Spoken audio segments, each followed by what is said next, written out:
Hello and welcome back to the channel. First and foremost, I'd like to apologise for not uploading. I've been having problems with my software, my phone I record with, and it had no memory, and whenever I tried to delete something it wasn't working, and the laptop that I use to try and sort out my videos, edit them, isn't working whatsoever at all. So I did plan to have a new intro, but I won't be able to have an intro whatsoever due to my editing software. With that being said, this is the 25th of January episode of Raw, and this is my review. I'm Josh from BWR, and let's get straight into it.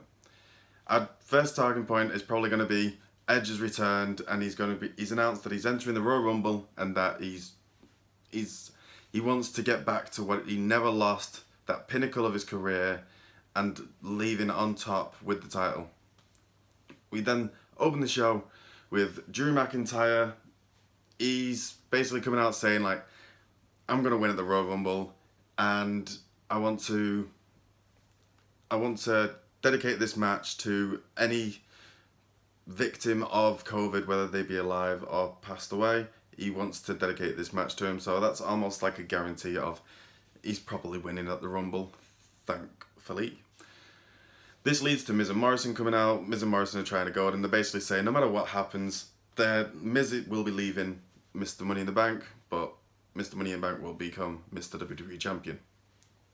Eventually this leads to Goldberg coming out. Goldberg just says, Drew, Sunday, Royal Rumble, you're next.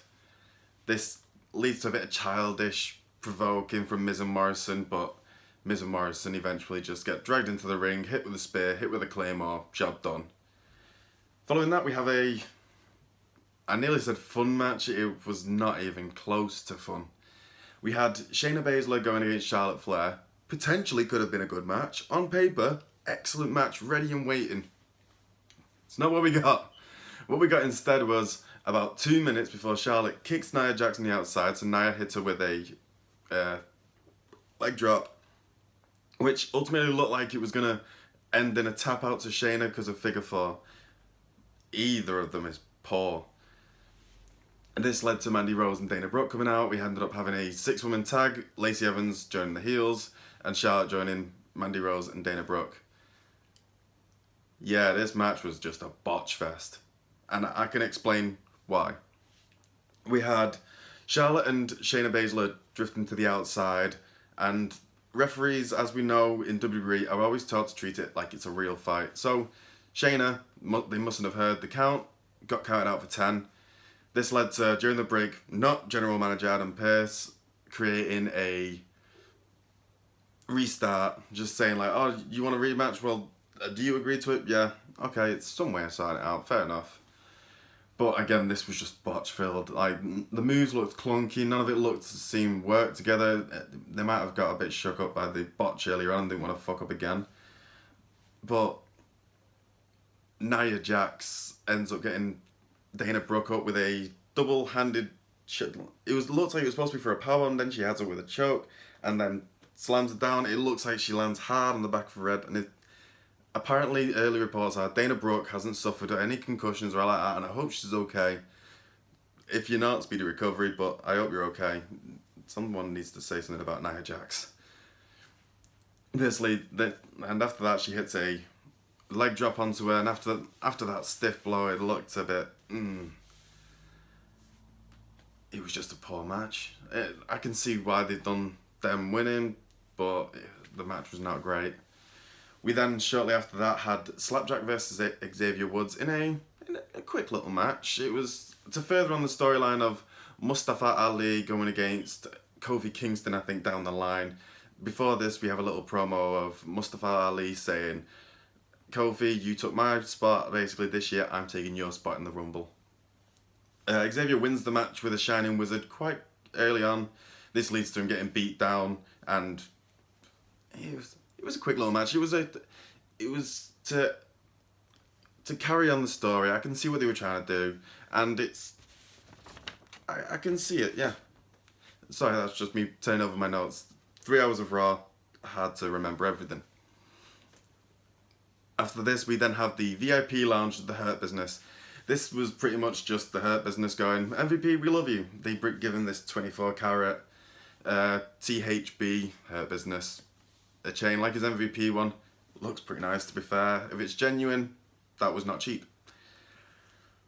It's nice to look at, I'll put it that way. But this leads to R-Truth coming out for some WWE comedy. R-Truth believes that they've held a surprise birthday party for him and that the Hurt Business are all trying to look after him. This leads to Bobby eventually going, yeah, we didn't forget. Come on into the ring, come join us. Basically, it's just 24/7 guys come out and the Hurt Business just smack them all around. And eventually, this leads to Riddle hitting a final flash on MVP because he's going to be having a gauntlet match later on in the night. This felt like a bit of a nothing segment to me. Cedric, they're trying to push that Cedric's a bit getting too hyped, too big for his boots. But overall, it was a segment.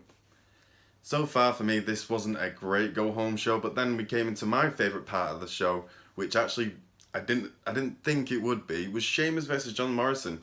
As a singles match, this was a very, very fun TV match. I really enjoyed this match. I didn't think Sheamus could work babyface anymore, but he's actually wrestling quite good as a babyface. That underdog fighting from underneath. And John Morrison, this is probably the best he's looked since returning.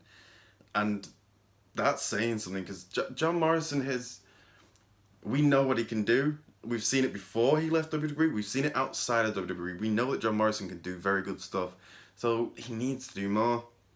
And these two gelled really well together. They had good matches before they left. I believe it was in 2011, around about when Miz was champion. I want to say 2011, maybe early 2012. The ladder match is the one I distinctly remember. John Morrison winning that ladder match. A very good match, but this was also a very, very good TV match. If this was on a pay-per-view as a bit of a filler match, you could agree with it. This was a good match. It was very back and forth. Early on, Sheamus has the control, and Morrison just worked over the leg quite a lot. And eventually, he hits White Noise for the 1-2-3. Sheamus beats Morrison. Now, from my favourite part to my stupidest. The booking next, I just didn't understand. Miz immediately, comes up onto the apron and says, you know what it's like at the Royal Rumble, you gotta have your head on a swivel, you gotta know eyes be in the back of your head, you can't just because you beat one doesn't mean you get to have a break. Say that to Brock Lesnar last year. But just because you beat someone, you can't have a break. It leads to them challenging Sheamus to a 2-on-1 handicap match, which for some reason, Sheamus, who is on one bad leg, just goes, alright. Okay, so you want to lower your chances for the Royal Rumble instead of staying at healthy. Okay. But now it just makes Miz look clever. But the reason I say this is stupid because they don't exactly beat him easy. They struggle to beat him even so. It's not a great match. They just dominate Sheamus for far too long. It gets very boring. They throw him back into the ring. Sheamus hits a bro kick onto Morrison, but then succumbs to the skull crushing finale. It just makes Morrison look weak as a challenger and Sheamus look a bit stupid for taking it up. I didn't agree with it. We then again had the over 70-year-old Ric Flair is somehow in the building during a pandemic, but okay, it's not like he's going to go anywhere. Charlotte basically says, you're turning from legend to old man, and it's a sad sight to see. And part of me kind of agrees, like Ric Flair is on the pinnacle of some of the best in-ring workers ever back in the day. But it just seems like they're tearing away at his mystique more and more each time he's on TV. Next we have R-Truth against AJ Styles. R-Truth trying to prove that he can be worthy of a shot for the Royal Rumble. They seem to be playing up that AJ's costing everyone their chances, like Ricochet, Drew Gulak, and now he beats R-Truth with the calf crusher in a very quick match. Makes AJ look strong. We then have a recap of Randy Orton's promo. When I say recap, I wrote on my notes, it's a recap of Randy's promo in a gimp mask. It wasn't even a recap. They basically replayed the entire thing. This led to the Firefly Funhouse, Alexa's Playground, where she pretty much does the exact same thing. She replays last week's incident when she was going up against Asuka. I really do like Alexa Bliss's character. Her character work is very good lately. But all this did was make me think, okay, so this title match later on is more segment than it is match. Like, no one's winning this, is it? So it kind of set the scenes for what's going to go on later on anyway. After this, we have the Riddle Hurt Business Gauntlet match. I believe Shelton Benjamin was first. It was a little match. Riddle started to go half-heart, and he got beat down quite a lot shortly after. Benjamin looked very good, but Benjamin's slowly trying to go in, and Benjamin looks like he's going to have the match won until you have Cedric Alexander gets up on the ring apron when Benjamin's got him beat for a 3. Benjamin gets distracted by this and eventually gets rolled up for the 1-2-3. MVP then goes in for the second part, and it gets distracted again by Alexander and taps out to a heel hook almost immediately. Now, normally WWE are very good at building a gauntlet match, making you, like Shinsuke recently, Kofi last year, they're very good at doing gauntlet matches. This was not one of them gauntlet matches. This was, Riddle just looked his way through the entire thing. Maybe this is because he's not signed a contract and they have no one else to challenge for Bobby Lashley, but this was not Kofi last year. This was not Shinsuke recently. This led to Alexander getting in the ring, and Alexander's dominating again. I understand it now, him dominating, because he has just gone through 2 people, or 2 and a bit, I guess. Alexander's basically toying with it. You can hear MVP audibly on the background, just going like, this is amateur wrestling stuff that you're making mistakes on, like he's not cradling the head and keeping him down for the 1-2-3. Eventually, this leads to, again, a roll-up, 1-2-3.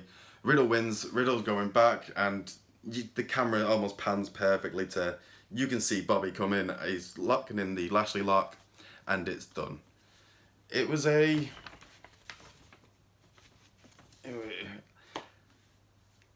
not the worst thing on this show. That's saying something. I'll give my overall at the end of the show, but yeah. We've had the Edge promo by this point, and we go to Alexa against Asuka. Yeah. There was 10 minutes left by this point. No, you could see straight away this was not going to be a proper match. This was going to be some form of segment, or someone is ruining this entire thing. Alexa comes out in the Firefly Funhouse theme song, which I thought was a nice little touch. And we have pretty much a rerun of last week's little segment, and it was a fun little match. Good going. We have Alexa at some point just magically appears with a rocking horse in the middle of the ring, and it's just going back and forth as we cut to commercial. Comes back, it's gone. No reference of how it's gone, just it's gone. We then have Alexa going back to the goddess gimmick, and she looks almost scared.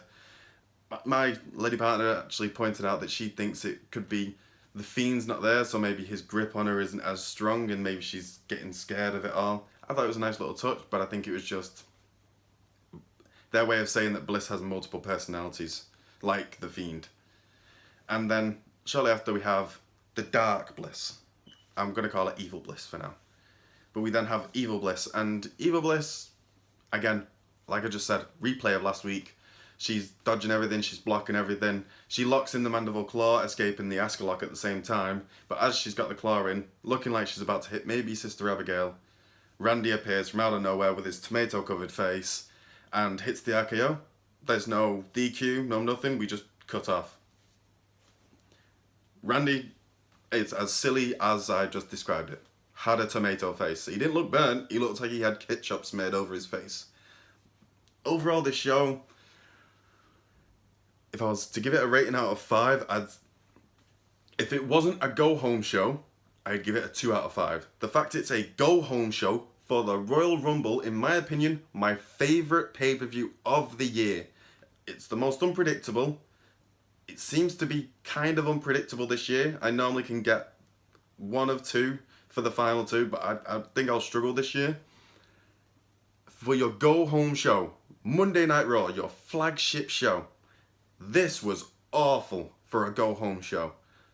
So I give it a 1 out of 5. And that is just my opinion, one man's review. I'm sure there's other people that give it different points of view, but this is just mine, and I feel let down by this show. For the Royal Rumble, I hope SmackDown does better, and Again, sorry for not uploading recently. I'm going to hopefully do AEW on Wednesday, NXT Thursday, and Friday Night SmackDown on Saturday. This has been Josh from BWR. Thank you for watching. Please subscribe, click the bell, like, and comment down below what you thought about it. I always like to have a discussion with everyone. And peace. Thank you.